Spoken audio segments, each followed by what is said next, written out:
निमिषा प्रिया एक young nurse India से एक अच्छी लाइफ का सपना देखती थी। वो फाइनेंशियली स्टेबल होना चाहती थी और अपने स्किल्स यूज करके दूसरों की हेल्प करना चाहती थी।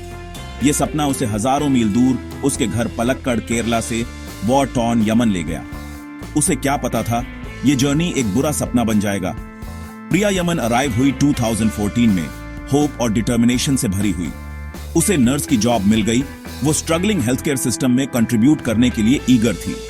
उसकी मुलाकात तलाल अब्दो मेहदी से हुई, जो एक येमेनी नेशनल था। दोनों ने मिलकर एक क्लिनिक खोलने का प्लान बनाया।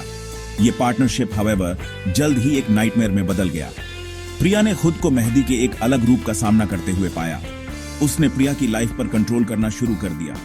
इफेक्टिवली उसे यमन में फंसा दिया। अपनी इस हालत से एस्केप करने के लिए डेस्परेट प्रिया ने एक फेटफुल डिसीजन लिया। वो फ्रीडम चाहती थी, अपने घर और लव्ड वंस की सेफ्टी चाहती थी। इसी यर्निंग ने उसे एक ड्रास्टिक और इरिवर्सिबल एक्शन लेने पर मजबूर कर दिया। क्लिनिक, जो होप और हीलिंग का सिंबल बनने वाला था, कंट्रोल और मैनिपुलेशन का बैटल ग्राउंड बन गया। मेहदी, इनिशियली एक प्रॉमिसिंग पार्टनर, ने अपना डार्क साइड दिखाया। उसने प्रिया की वल्नरेबिलिटी का, एक फॉरेन लैंड में लाइफ बनाने की उसकी डेस्परेशन का फायदा उठाना शुरू कर दिया। उसकी पासपोर्ट छीन लेना एक टर्निंग पॉइंट था। प्रिया अब पार्टनर नहीं बल्कि एक प्रिजनर थी, एक डेंजरस सिचुएशन में ट्रैप्ड, लिमिटेड ऑप्शंस के साथ। अब्यूज बढ़ता गया, उसे डिस्पेयर के ब्रिंक पर धकेल दिया। डर उसे खाए जा रहा था। मेहदी के कंट्रोल में फंसी लाइफ का डर, उसके ड्रीम्स एक फॉरेन लैंड में टूट गए थे। प्रिया की हेल्प की गुहार अनसुनी रही। येमेनी अथॉरिटीज अपने इंटरनल कॉन्फ्लिक्ट्स में उलझे, कोई सपोर्ट नहीं दे पाए।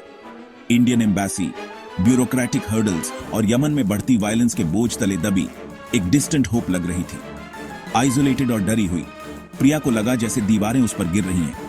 वो जानती थी उसे एस्केप करना है, मेहदी के क्लचेस से फ्री होना है। ये डेस्परेशन, फियर और सर्वाइवल की इंस्टिंक्ट से भरी उसे एक डेस्परेट प्लान की तरफ ले गई, एक ऐसे प्लान की तरफ जिसके अनइमेजिनेबल कॉन्सिक्वेंसेस थे।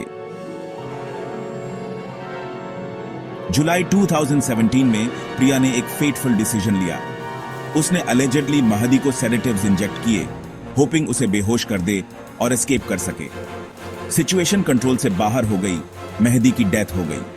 घबराई प्रिया ने हेल्प मांगी, जो उसके खिलाफ यूज हुई। उसे यमन से भागने की कोशिश करते हुए पकड़ लिया गया। उसके फ्रीडम के ड्रीम्स मिट्टी में मिल गए। सेक्शन 4, आजादी की कीमत, ब्लड मनी। जैसे ही प्रिया का केस इंटरनेशनल अटेंशन गेन करता गया, होप की एक किरण दिखाई दी। ब्लड मनी या डिया का कॉन्सेप्ट इस्लामिक लॉ में। यह प्रैक्टिस विक्टिम्स फैमिली को अक्यूज्ड को फाइनेंशियल कॉम्पेंसेशन के बदले में माफ करने की परमिशन देता है।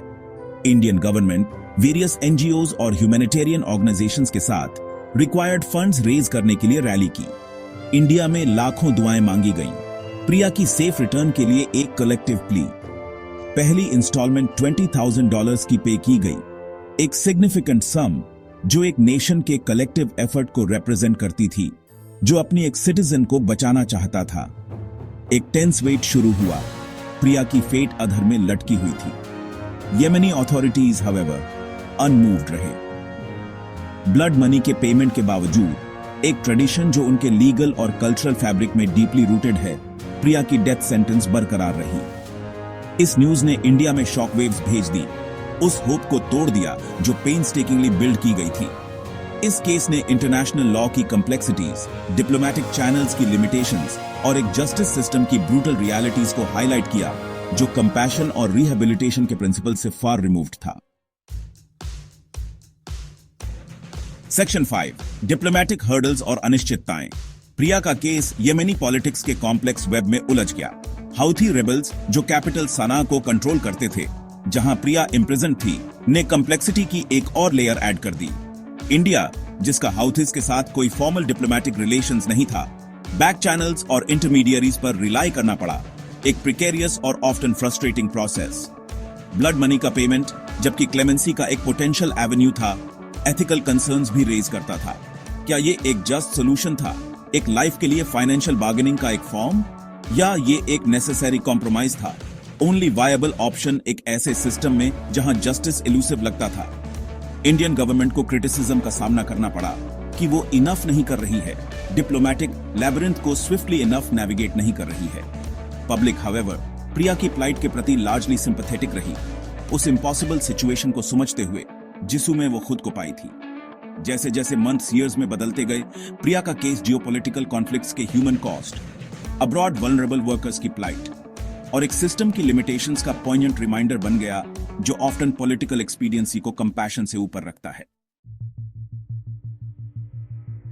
सेक्शन 6, जस्टिस और प्रोटेक्शन की पुकार। निमिषा प्रिया की स्टोरी एक आइसोलेटेड इंसिडेंट नहीं है। ये उन वल्नरेबिलिटीज का स्टार्क रिमाइंडर है जिनका सामना countless migrant workers, particularly women, करती हैं, जो अब्रॉड एक बेटर लाइफ ढूंढती हैं। ये stronger legal frameworks, diplomatic efforts और सोशल सपोर्ट सिस्टम्स की अर्जेंट नीड को हाईलाइट करता है, ताकि इन इंडिविजुअल्स को एक्सप्लॉयटेशन और अब्यूज से प्रोटेक्ट किया जा सके। जबकि प्रिया की फेट अनसर्टेन है, उसके केस ने वर्कर राइट्स, डिप्लोमेटिक अकाउंटेबिलिटी और जस्टिस और कंपैशन के एसेंस के बारे में एक क्रूशियल कॉन्वर्सेशन इग्नाइट की है।